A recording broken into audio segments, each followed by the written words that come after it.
Amun Hatshepsut, known as, was the most famous and influential of the queens who ruled Egypt. Her rule was a prominent point not only in the history of the 18th dynasty, but in the entire history of ancient Egypt.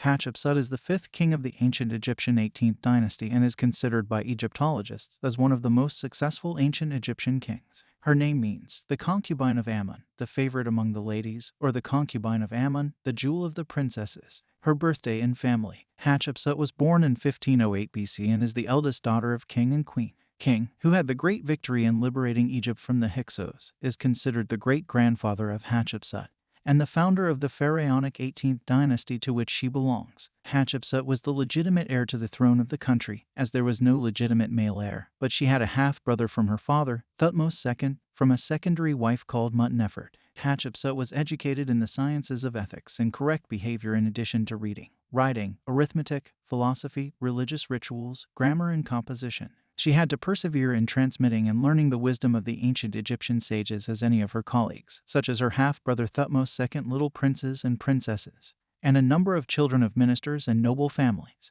There is no doubt that she feared the teacher who taught her lessons and feared his methods. This was an example of justice that is applied to everyone equally without fear or favor, which became an essential part of the life of Egyptian society at that time.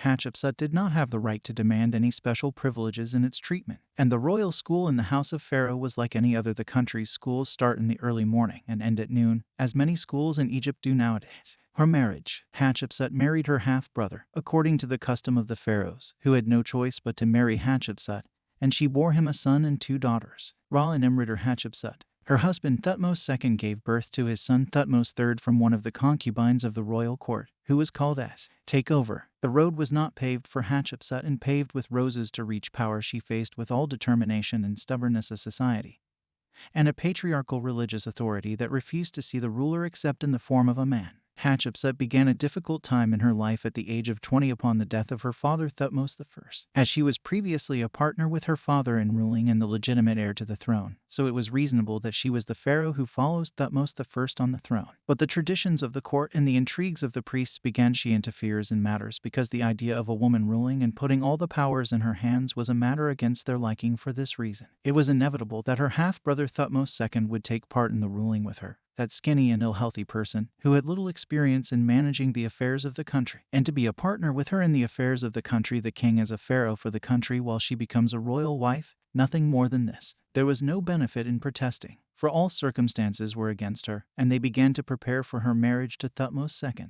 Thus, Thutmose II obtained the legitimacy of the rule, and we know little about his short-term reign, except for a revolution in the south. But instead of leading the army himself and marching to enemies, as his father used to do, taught his soldiers to be cruel to the furthest degree of those outside his rule. Thutmose II was a weak person and may have been ill at the same time. In fact, Hatshepsut was the one who ran the affairs of the state and ruled the country in his name from behind a curtain. But her husband Thutmose II wanted to give his son Thutmose III the right to take the throne after him, and there was a person who was plotting with the temple of Amun at Karnak, raising the general feeling among the priests and the people against the idea of a woman ruling them, and this person was Thutmose III, the same one who was living in the temple as one of his priests. Thutmose II died in 1501 BC one day, shortly after his death, when Hatshepsut was in the temple to witness a celebration in which the procession of the god Amun would go out. The palanquin that was carrying the statue Amun stood in front of a small priest and refused to budge after that. All those present agreed that what happened is only a sign that Amun chose him to share the judgment with her. And this priest, before whom the palanquin Amun stood, was Thutmose III, the son of her deceased husband. On the 3rd day of May 1501 BC, Thutmose left his job as one of the junior priests in the temple of Amun to enter the royal palace of the pharaohs. Hatshepsut was at that time 34 years old, and since the first day, competition and bitterness prevailed among them. Hatshepsut soon gathered around her supporters and formed a supporting party. This party took only a short time until its influence intensified and became so powerful that the pharaoh, who did not have sufficient experience, became completely incapable of ruling the country and was forced to vacate the place to Hatshepsut.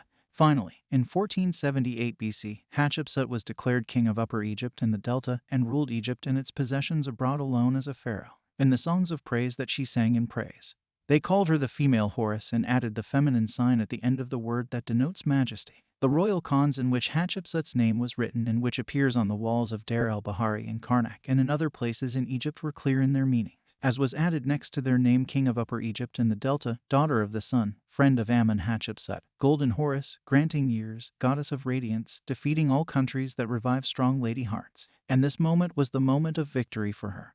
And the ancient Egyptian historian Manetho estimates the period of her reign at 21 years and 9 months. The question may arise here. What did Hatshepsut do to Thutmose III after she overthrew him? And some may think that she killed him or exiled him to a place far from Egypt. But the truth is that she entrusted the education of this pharaoh, who was before that a young priest in military education, and taught him the art of state administration to lead some campaigns military against the rebels against the Egyptian rule outside the country at the end of her rule. And he took power after her death after his marriage to her daughter Merit-Ra Hatshepsut, which gave him the legitimacy of the rule. Her work during her reign. The period of Hatshepsut's rule was characterized by peace and prosperity, and her reign was distinguished by the strength of the army, the activity of construction, and the great sea voyages that she sent to trade with neighboring countries. And under the scepter of the pharaoh, the woman Egypt was able to become rich and prosper, as she reopened the quarries and mines that had been neglected for a long time, especially the copper and malachite mines in the Sinai Peninsula. Work in those mines stopped during the Hyksos rule of Egypt and beyond. And we still find in Sinai a plaque with inscription documenting this work and glorifying what it did. Hatshepsut also activated the trade movement with Egypt's neighbors, where trade was in a bad state, especially during the reign of King Thutmose II. And she reused a canal linking the Nile at the end of the delta with the Red Sea, where she claimed this canal after the Egyptians dug it during the days of the Middle Kingdom in order to run Egypt's naval fleet with it to come out to the Gulf of Suez and then to the waters of the Red Sea, and ordered the construction of several facilities at Karnak Temple, as well as its temple at Deir el-Bahari in Luxor. Hatshepsut was interested in the Egyptian merchant fleet, so she built large ships and used them in internal transport to transport the obelisks that she ordered to be added to the Karnak temple in glorification of the god Amun, and in the trade exchange missions with its neighbors: spices, plants, tropical trees, predators, hides. Atlantic expedition. Queen Hatshepsut sent a large fleet to the Atlantic, and trade flourished with the Atlantic to import some rare fish species.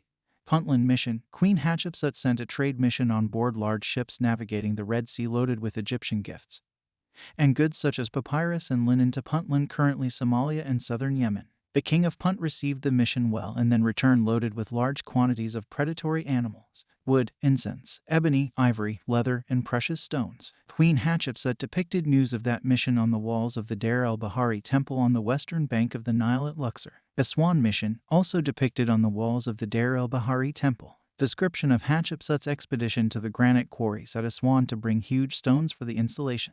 It established 2 great granite obelisks in Aswan in glorification of the god Amun, each amounting to about 35 tons. Then they were transferred on the Nile to Thebes, and the 2 obelisks took their place in the temple Karnak in Luxor. And when Napoleon visited during the French campaign against Egypt in 1879, he ordered the transfer of one of the 2 obelisks to France, and it still adorns the Place de la Concorde in the French capital, Paris. See you in the second part of the life story of Queen Hatshepsut. Thank you for watching. Do not forget to like the video and subscribe to the channel to receive all new from us.